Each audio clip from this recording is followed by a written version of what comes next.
Hey guys, how's it going? My name is Andre. Welcome to my studio. I also go under the artist name Pisu, but more about that later. Today, what we have for you guys is we're going to show you how I start with a new mix.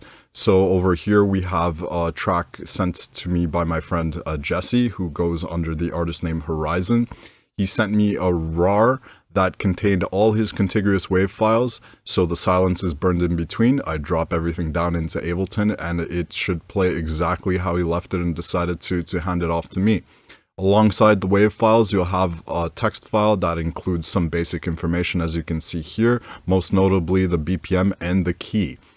Next up, what I do is I have my basic audio track default template set up with a utility to pull down 12 dB, and I have a very basic starting point set up for FabFilter Q3, which is just setting up the filtering over here that I can access later.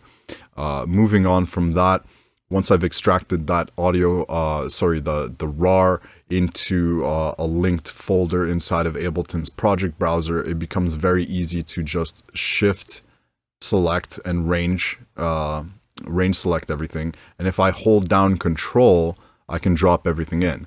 Now, I'm not going to do it now because I already did it, but that is the quick and convenient way of doing so. I wish Ableton would name the tracks after the clips, but hopefully that's a feature request in the future, because it would save some time. Anyhow, the most important thing is actually gain staging, and that's the thing that I wanted to share with you guys. I'm running a hybrid studio that has a combination of both, obviously, software and hardware. So these tips, even if you're working completely inside the box, are still useful because there are a lot of plugins that are modeled after analog and so forth, and they have different operating ranges in which they have a nominal input level, which is effectively like you want to keep the thing happy and sounding good, you feed it in that range. Consult the manual. Everything can vary a little bit. So if you'll notice here, 12 dB shaving on every track, and then on the master, I'll have a compensation by either that amount or something up to that amount.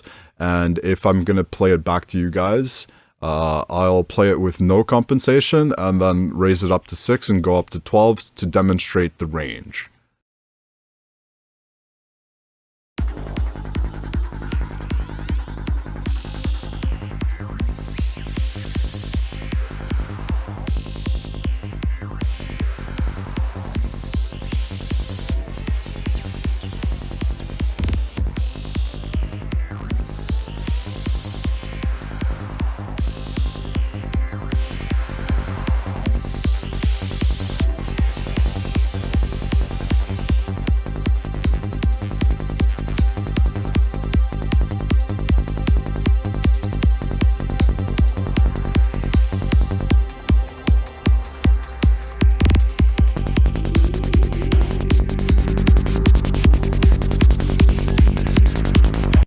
So you can see that as I was starting to creep up to 12 dB, effectively would have been unity gain, so no difference because the delta is 0.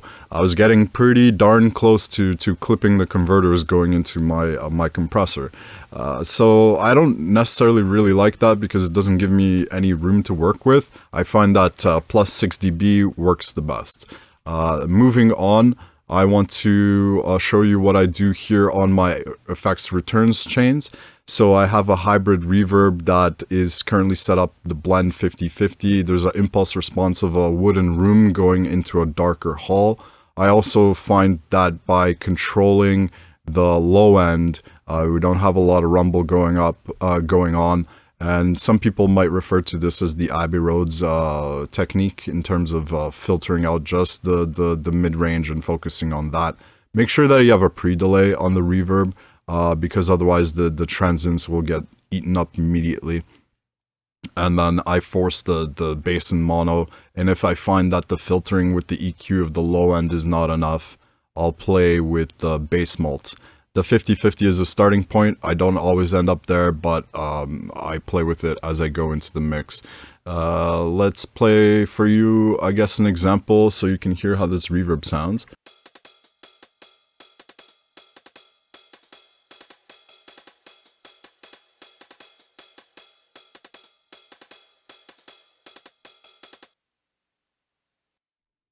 All right, so next up would be a very simple delay. I have nothing fancy going on here. You can take a listen to how it sounds.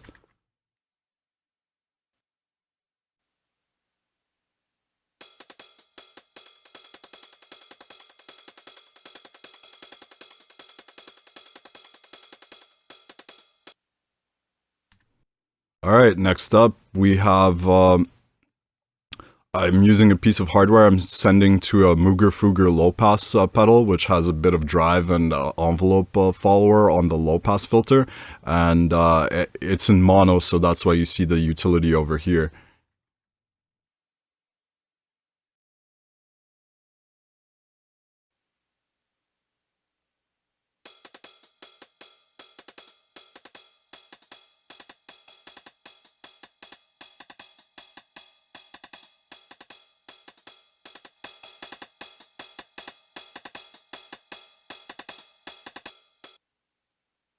Okay, so moving on, then I have, I'm using a hardware reverb pedal, also to save DSP, and the fact that, hey, I don't like hardware sitting around unused, otherwise I'll eventually sell it.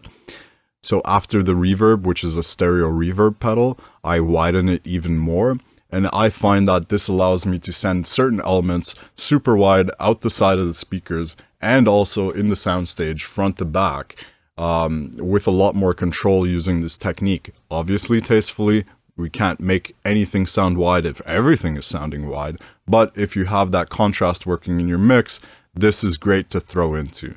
So I'll provide an example of that as well.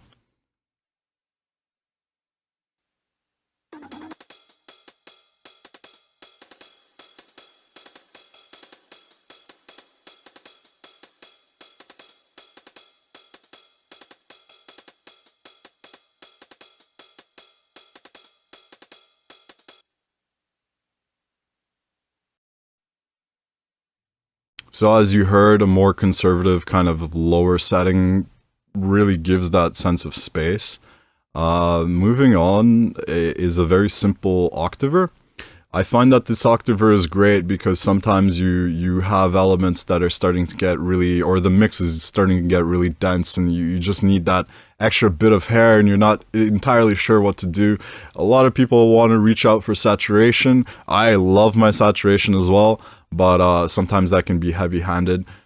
Hey, don't fix what's not broke. This algorithm's pretty old as far as I know. I mean, most of the Wave stuff is pretty old. They're selling the same stuff for 30 bucks a pop, but that's a discussion for another time. I'll play around with the modes.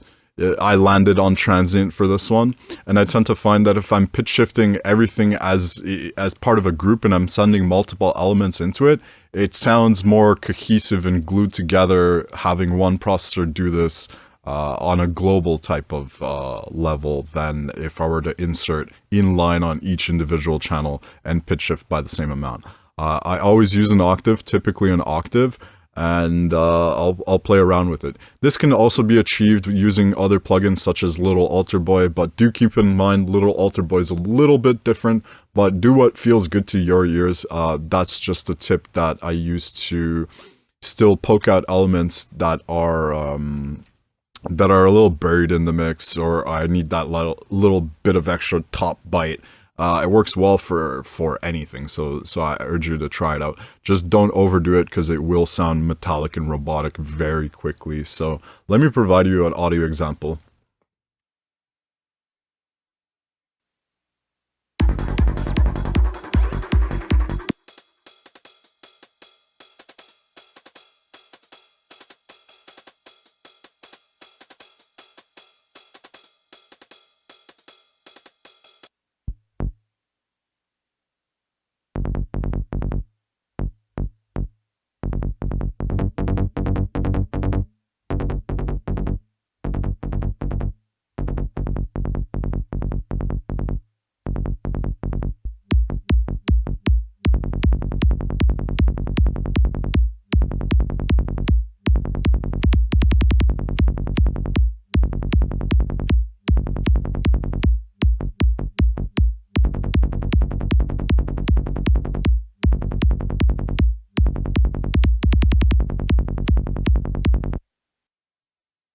So I hope you're starting to get a general sense of the feel of how I start to use that. So used very subtly, it provides just that upper bit of harmonic and sheen, which is really nice. Moving on, the last return here is a simple ping pong by Sound Toys, which is, I mean, all their plugins are really good. I'm still using them for a reason, and so are many others.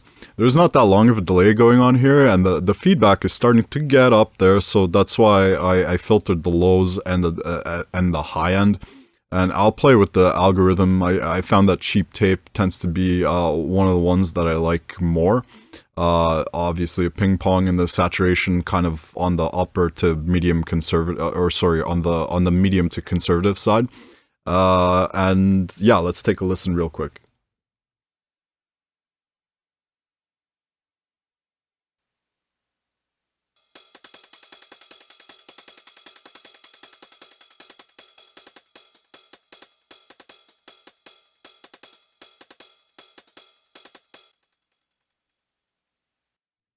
So as you can hear, there's pretty wild ping-ponging stuff going on, and you get those rhythms, but if used tastefully, it really pushes stuff to the back, and that was a really rough thing in solo, but it would give you a better general idea of how I would use it in context to just push elements to the back. So here's a tour of the studio in its current state.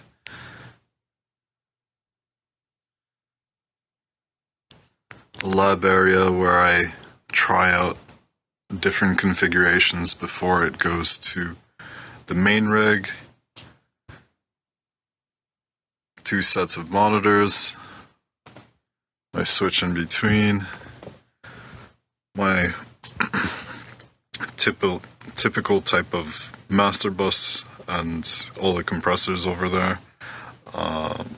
My podcasting, or rather, broadcast type boom. It's good for voiceovers. Alright, if you found any of this useful or want to see me covering any topics in the future, or want to send your track over for professional review or even see it featured here, please feel free to leave me a comment and get in touch. Thank you very much for watching. Have a good one.